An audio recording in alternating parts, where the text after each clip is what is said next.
Hello friends, welcome to the video. और आज के इस वीडियो में हम class 11th mathematics chapter 8 binomial theorem NCERT exercise number 8.2 को सॉल्व करेंगे। इससे पहले हम एनसीईआरटी की एक्सरसाइज नंबर 8.1 को कंप्लीट सॉल्व कर चुके हैं, जिसका लिंक डिस्क्रिप्शन बॉक्स में आपको मिल जाएगा। ठीक है, तो चलिए स्टार्ट करते हैं। Exercise number 8.2, question number 1। Question number 1 है हमारा, find the coefficient of x to the power 5 in x plus 3 to the whole power 8।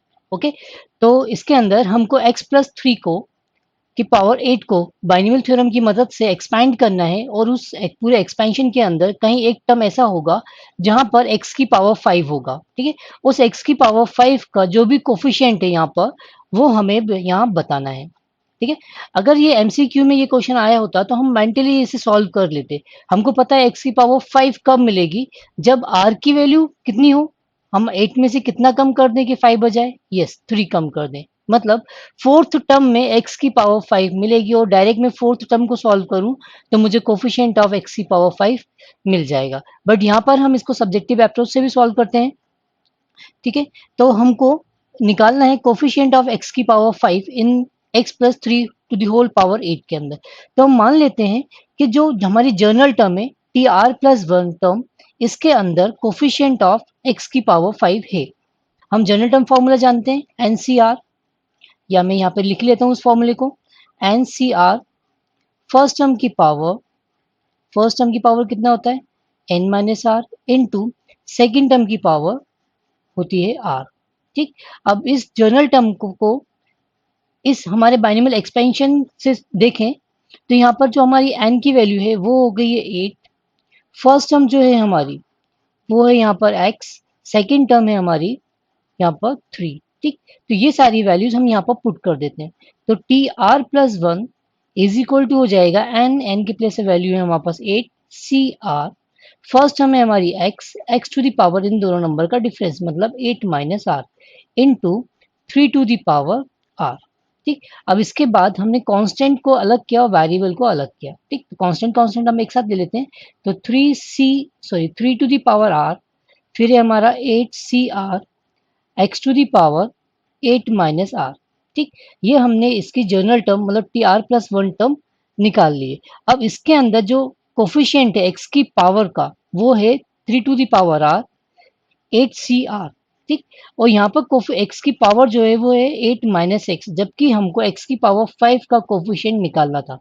तो हम एक्स की पावर को जो गिवन एक्स की पावर है उससे हम कंपेयर करेंगे, इक्वेट कर देंगे।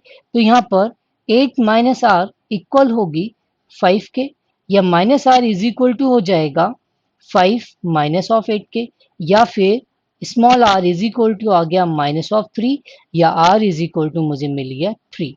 राइट, देखिए यही चीज हमने मेंटली कैलकुलेट की थी। स्मॉल आर की वैल्यू आ गई हमारे पास 3। अगर मैं 3 यहाँ पुट कर दूंगा तो वो टर्म हो जाएगी मेरी फोर्थ। ठीक है, तो फोर्थ टर्म के अंदर x टू दी पावर 5 का कोफिशिएंट होगा। तो अभी r की वैल्यू 4 3 हम यहाँ पुट कर देते हैं। ठीक है, इसे इक्वेशन नंबर 1 दिया, नाम दिया हमने, इसी में हम यहाँ पुट कर दें तो ये हो गया t 3 प्लस 1 दैट इज 4।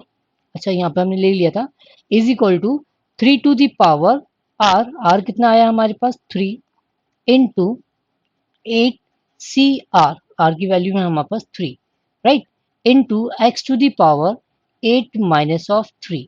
आगे से सॉल्व किया 3 to the power 3 into 8 C 3 into x to the power 8 minus 3 that is 5। तो हमको एक्स की पावर 5 का कोफिशिएंट बताना था, वो ये रहा। ठीक, अब इसको आगे सिंपल हमको सॉल्व करना है, वैल्यू कैलकुलेट करना है, और वही हमारा एक्स पावर 5 का कोफिशिएंट होगा। चलिए इसे कंप्लीट ही कर लेते हैं। तो 3 टू दी पावर 3 इसको हम लिख सकते हैं 3 कैंसिल करने में आसान होगा, इंटू 8 को 3 टर्म तक ओपन करना है तो 8 7 6 अपॉन 3 2 1। ठीक, 3 टू जा 6 से 6 कैंसिल हो गया। अब जो नंबर बचा हमारे पास हमने वही लिख लिया। ठीक है, हमारे पास बचा 3 तो 3 3 जा 9 3 जा 27 इंटू 7 8 जा 56 into x to the power 5, और 27 इंटू 56 हो जाएगा हमारा 1512 into x to the power 5, right. तो 1512 हमारा आंसर रहा। ठीक, इसी तरह हम इसके क्वेश्चन नंबर 2 को सॉल्व करते हैं। अब हमको बोला गया है कि A to the power 5 B to the power 7 in A minus 2b to the whole power 12। ठीक, तो इसी तरह बिल्कुल हम करते हैं। हम मान लेते हैं कि जो जनरल टर्म है हमारा T R plus one term, उसके अंदर ए की पावर 5 और बी की पावर 7 का कोफिशिएंट है। तो A R plus one term क्या हो जाएगी हमारी, वो हो जाएगी एन सी आर। तो एन की प्लेस से वैल्यू है हमारे पास 12 सी आर, फर्स्ट टर्म की पावर मतलब ए की पावर हो गया हमारे पास 12 minus are into minus two B to the power R. ठीक, अब इसके बाद हमने वेरिएबल और कांस्टेंट को अलग अलग किया। तो ये हो गया हमारे पास minus two to the power R into 12 CR into A to the power 12 minus are into B to the power R. Okay, अब इसके बाद हम कंपेयर करें ए की पावर और बी की पावर का। जो गिवन हमसे ए की पावर और बी की पावर पूछी गई थी इसी कोफिशिएंट का, तो यहाँ पर ए की पावर 5 है, यहाँ पर ए की पावर है हमारे पास 12। तो 12 में से कितना कम कर दें कि 5 आ जाए, या फिर बी की पावर डायरेक्ट हमको यहाँ दिख रहा है 7। अगर मैं यहाँ आर के प्लेस पे 7 पुट कर दूं तो 12 माइनस 7 भी कितना होगा 5। तो इसका मतलब जो आर की वैल्यू है हमारी वो आ गई है 7। तो आर की वैल्यू हम यहाँ पुट कर दें तो वो हो जाएगा टी 7 प्लस 1, मतलब वो 8th टर्म होगी जिसके अंदर ए की पावर 5 इंटू बी की पावर 7 का कोफिशियंट होगा, राइट। तो minus two to the power 7, minus two to the power 7 मतलब जो ओवरऑल रिजल्ट आने वाला है वो नेगेटिव होगा। 12C7 into a to the power 12 minus 7 that is 5 into b to the power 7। Okay, अब इसे आगे सॉल्व करते हैं। Two to the power minus two to the power 7 मतलब जो रिजल्ट आने वाला है वो नेगेटिव होगा। ठीक है, अब डिनोमिनेटर में भी हमारे पास फैक्टोरियल 7 आएगा, तो हो सकता है कुछ टर्म्स कम हो, कैंसिल हो। तो चलिए अभी तो लिख लेते हैं हम इसको ऐसे ही, two to the power 7 into 12C7। 12C7 को हम लिख सकते हैं 12C5। ठीक है, 12C5। तो 12C5 के अकॉर्डिंग 12 को हमने 5 नंबर तक ओपन कर दें, 12 11 10 9 और 8, 1 2 3 4 5, राइट। अपॉन 5, 5 फैक्टोरियल कितना हो जाएगा हमारा, 5 4 3 2 1। ठीक है, तो ये कैंसिल हो गया हमारा, 5 2 ज़ा 10 से 10 कैंसिल, 4 3 ज़ा 12, ये 12 कैंसिल। तो हमारा नंबर बचा minus two to the power 7 into 11 into 9 8 ज़ा 72, okay, into x A to the power 5 into B to the power 7, ये हमारा चल रहा है ना, ए की power 5 into B to the power 7। अब इनका मल्टीप्लिकेशन हमको करना है और इनका मल्टीप्लिकेशन होगा 101376, right, into A to the power 5 into B to the power 7। हमसे इसका कोफिशिएंट पूछा गया था, तो ये हमारा आंसर रहा। Is that clear? अब चलिए क्वेश्चन नंबर 3 सॉल्व करते हैं। Right the general term in the expansion of this. ठीक है, इसका हमको जनरल टर्म लिखना है। तो जनरल टर्म जिसमें आ रहा है, तो हम मान लेते हैं जो इसका जनरल टर्म है वो T R plus one term है। ठीक है, T R plus one term इसका जनरल टर्म है। तो एन की वैल्यू है हमारे पास यहाँ 6, तो 6 CR, फर्स्ट टर्म की पावर मतलब एक्स स्क्वायर की power 6 minus are into minus Y to the power R. ठीक है, या इसको हम और अरेंज करके भी लिख सकते हैं। माइनस वाई की पावर आर है तो मैं इसको माइनस वन की पावर आर लिख सकता हूँ, into 6 CR x to the power, power के अंदर मल्टीप्लिकेशन किया, 6 2 12 minus 2R into Y to the power R. ठीक है, अब यहाँ पर ये जो हमने लिखा हुआ है ये जनरल टर्म है इसका। अब इसके अंदर हम आर की डिफरेंट डिफरेंट वैल्यू पुट करके पर्टिकुलर टर्म जो भी हमको निकालना है वो हम निकाल सकते हैं। तो इसके अंदर टोटल नंबर ऑफ टर्म्स होंगी 7। तो मैं यहाँ पर आर की वैल्यू 0 से लेकर 7 नंबर तक, सॉरी 6 नंबर तक पुट कर सकता हूँ। ठीक है, क्योंकि 0 यहाँ पर इंक्लूड होता है इसलिए हम 7 पुट नहीं कर सकते, क्योंकि हम जानते हैं यहाँ पे जो रिलेशन होता है कॉम्बिनेशन का, यहाँ पर हमेशा जो एन है वो ऑलवेज ग्रेटर देन और इक्वल हो सकता है आर के, बट कभी भी आर एन से बड़ा नहीं हो सकता। तो मैं यहाँ पर डिफरेंट टर्म्स जो निकालूंगा वो 0 से लेकर 6 तक के नंबर पर मुझे मिलेंगी। 0 से 6 तक में टोटल 7 टर्म हमको यहाँ मिलेंगी। ठीक है, क्वेश्चन नंबर 4 सॉल्व करते हैं इसी तरह। मान लेते हैं जो इसका जनरल टर्म है वो T R plus one term है, ठीक है। अब यहाँ पर एन की वैल्यू दे रखी है हमको 12 सी आर, फर्स्ट टर्म की पावर मतलब एक्स की पावर हो गया 12 minus are into Y to the power. अब यहाँ पर है एक्स वाई है तो इसको ऐसे ही लिख लेते हैं हम, x into Y to the power कितना आर, ठीक है, नेगेटिव का। ठीक, अब इसको अरेंज कर लेते हैं, इसको हम लिख सकते हैं माइनस वन की power R into 12 C R x to the power 12 minus are into x की पावर आर इंटू वाई की पावर आर, ठीक है। ये 12 माइनस आर है। अब इन दोनों का बेस सेम है तो पावर ऐड हो जाएंगी, तो पावर ऐड होके कुछ ऐसा हो गया, माइनस वन की power R into 12 C R x to the power, power add हुई तो आर से आर कैंसिल हुआ तो बचा एक्स की पावर 12 इंटू वाई की पावर आर। ठीक, तो ये इसका जनरल टर्म रहा T R plus one term, ठीक है, जो कि इसका जनरल टर्म कहलाएगा। ठीक है, अब इसके बाद क्योंकि यहाँ पर एन की जो वैल्यू है 12 तो टोटल नंबर ऑफ टर्म इसके अंदर होंगे 13, तो मैं आर की वैल्यू 0 से लेकर 12 तक का कि कोई भी वैल्यू पुट करके कोई भी पर्टिकुलर टर्म पर मैं डायरेक्ट इसको जा सकता हूँ या उसको फाइंड कर सकता हूँ। ओके, नोट कर लीजिए। अब चलिए question number fourth fifth solve करते हैं, जो कि है find the fourth term in the expansion of x minus two Y to the whole power 12। ठीक है, हमको फोर्थ टर्म फाइंड आउट करना है, मतलब हमको t4 यहाँ निकालना है। तो t4 को हम लिख सकते हैं t3 प्लस वन।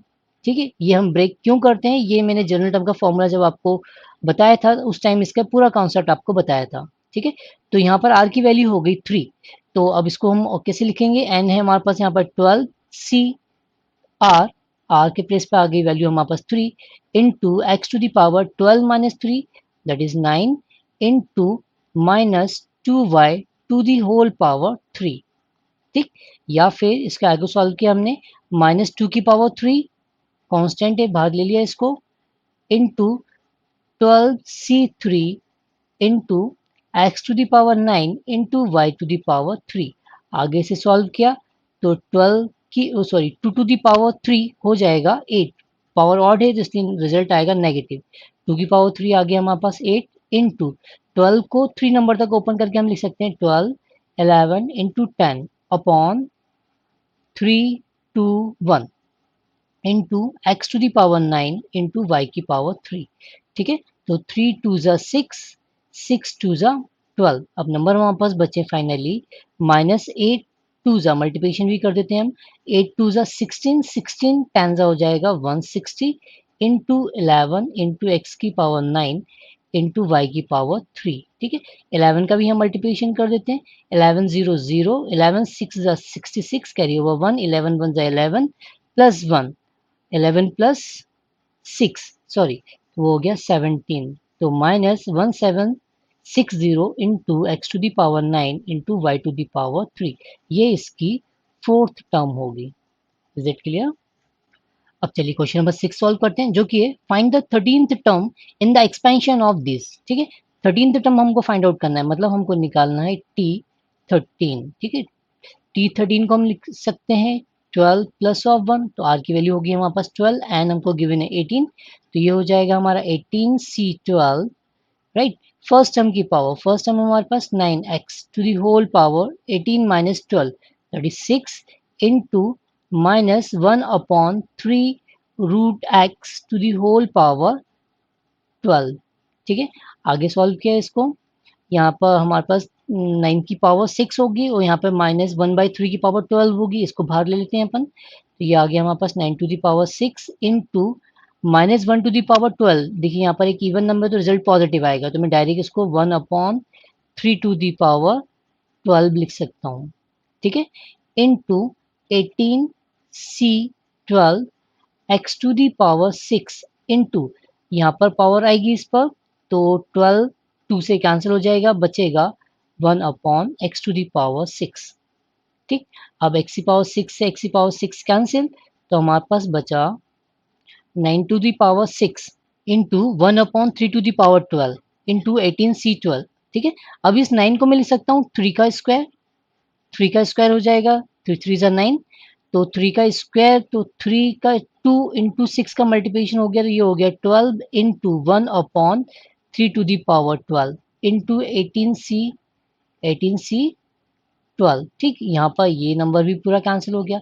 अब सिर्फ हमारे पास बचा 18c12, और 18c12 को हम 18c6 भी लिख सकते हैं कैलकुलेशन इजी करने के लिए। और जब हम 18c6 को सॉल्व करेंगे तो 18 को 6 नंबर तक ओपन करना होगा हमको। 18, 17, 16, 15, 14, कितने नंबर हो गए, 5 और एक और लास्ट 13। ठीक है, तो 1 2 3 4 5 6 नंबर तक ओपन किया अपॉन 6 फैक्टोरियल, तो 6 5 4 3 2 1। ठीक है, तो ये हो गया 6 3 ज़ा 18, ये कंप्लीट कैंसिल। ठीक है, और 5 3 ज़ा हो गया 15, और यहाँ पर हमारे पास है 4 4 4 ज़ा हो गया हमारे पास 16। ये 2 से भी कैंसिल कर दें 17 को, तो 2 7 ज़ा आ गया हमारे पास 17। अब जो नंबर बचे उनको हम एज इट इज लिख लेते हैं। ये हो गया हमारा 17 इंटू 4 3 ज़ा 12 इंटू 7 इंटू 13। ठीक है, और इन नंबर का मल्टीप्लिकेशन हो जाएगा 1 8 5 6 4। ओके, तो ये हमारा फाइनल यहाँ पर आंसर होगा। ठीक, अब ये जो क्वेश्चन है जिसके अंदर हमसे पूछा गया था कि find 13th term in the expansion of this. ठीक है, अब इसके आंसर में हम देखें तो कोई भी वेरिएबल नहीं आया, मतलब x की पावर यहाँ कुछ भी नहीं है। इसका मतलब ये कांस्टेंट टर्म है। तो इसी क्वेश्चन को एक तरीके से और भी पूछा जा सकता था, सेम आंसर के लिए हमसे पूछा जा सकता था कि find constant term in the expansion of, या आपसे पूछा जा सकता था फाइंड इंडिपेंडेंट टर्म, या आपसे पूछा जा सकता था कि find coefficient of x to the power 0। इन सारे क्वेश्चंस का आंसर यही होता। Is that clear? नोट कर लीजिए। अब चलिए क्वेश्चन नंबर 7 को सॉल्व करते हैं, जो कि है find the middle term in the expansion of.